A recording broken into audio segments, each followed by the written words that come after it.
১৯৬০ সালের ২৫শে November প্যাট্রিয়া মিরাবল, Minerva মিরাবল ও মারিয়া Teresa মিরাবলকে কুপিয়ে খুন করা হয় ডমিনিকান রিপাবলিকের রাস্তায়। আর গোটা ঘটনাটিকে একটা দুর্ঘটনার রূপ দিতে পাহাড়ি রাস্তার ওপর থেকে তাদের দেহ গাড়িতে ভরে ফেলে দেওয়া হয় নিচে। তৎকালীন একনায়কতন্ত্রের বিরুদ্ধে গর্জে ওঠা অসীম সাহসী তিন বোনের এই রাজনৈতিক হত্যা বিশ্বজুড়ে মিরাবল সিস্টার্স হত্যাকাণ্ড নামে পরিচিত। তাদের প্রতি শ্রদ্ধা জানিয়েই জাতিপুঞ্জ ২৫শে নভেম্বর দিনটিকে আন্তর্জাতিক নারী সহিংসতা দূরীকরণ দিবস হিসাবে নির্ধারিত করেছে। ভারতবর্ষেও ২৫শে নভেম্বর দিনটি পালিত হয়। পাশাপাশি ২০২২ সাল থেকে প্রতি বছর এই দিনটিতে নই চেতনা নামক একটি ১ মাস ব্যাপী জাতীয় কর্মসূচির সূচনাও করা হয়। কেন্দ্রীয় গ্রামোন্নয়ন মন্ত্রণালয়, কেন্দ্রীয় মহিলা ও শিশু উন্নয়ন মন্ত্রণালয় সহ ১১টি কেন্দ্রীয় মন্ত্রণালয়ের উদ্যোগে এবছর এই কর্মসূচিটির সূচনা হয়েছে গত ২৫শে নভেম্বর থেকে। চলবে আগামী ২৩শে ডিসেম্বর পর্যন্ত। মহিলাদের বিরুদ্ধে ক্রমবর্ধমান হিংসা, লিঙ্গ বৈষম্য, কর্মক্ষেত্রে সুরক্ষার অভাব, পারিবারিক, সামাজিক ও রাজনৈতিক স্তরে অসাম্যের পরিবেশ সহ মহিলাদের সঙ্গে ঘটে যাওয়া সকল হিংসাত্মক ঘটনার বিরুদ্ধে সচেতনতা বৃদ্ধি নই চেতনা অভিযানের লক্ষ্য।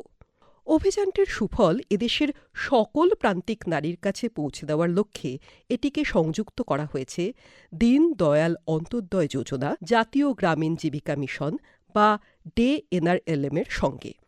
কেবলমাত্র শারীরিক নির্যাতন নয়, নির্যাতন যে আরও বিভিন্ন রকমের হয়, যেমন মানসিক, অর্থনৈতিক, সামাজিক এবং প্রাতিষ্ঠানিক, এই ধারণা আজও আমাদের কাছে ঠিক পরিষ্কার নয়।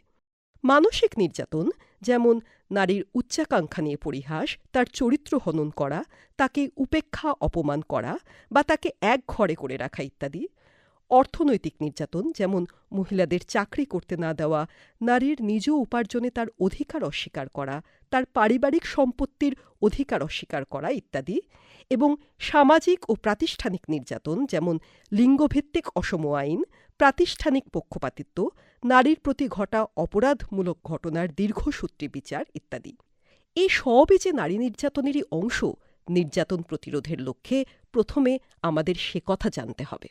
আর এসব বিষয় মাথায় রেখেই নই চেতনার ৪র্থ বছর কর্মসূচি গৃহীত হয়েছে, যার লক্ষ্য হল নারী সুরক্ষা, নারী নিরাপত্তা ও মহিলাদের আর্থসামাজিক অংশগ্রহণের মতো বিষয়গুলিকে দেশের সর্বস্তরের, সর্বপ্রান্তের মহিলাদের জন্য নিশ্চিত করা।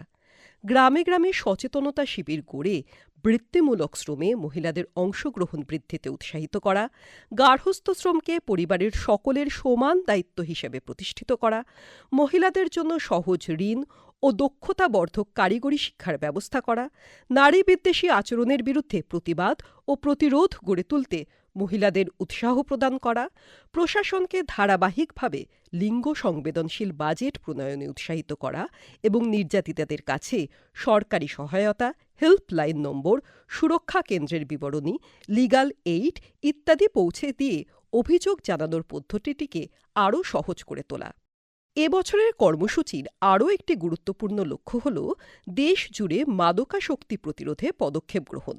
কারণ সংসারের পুরুষদের মাদকাসক্তি যে নারী নির্যাতনের ঘটনা বৃদ্ধি করে, বহু সমীক্ষায় সে কথা উঠে এসেছে।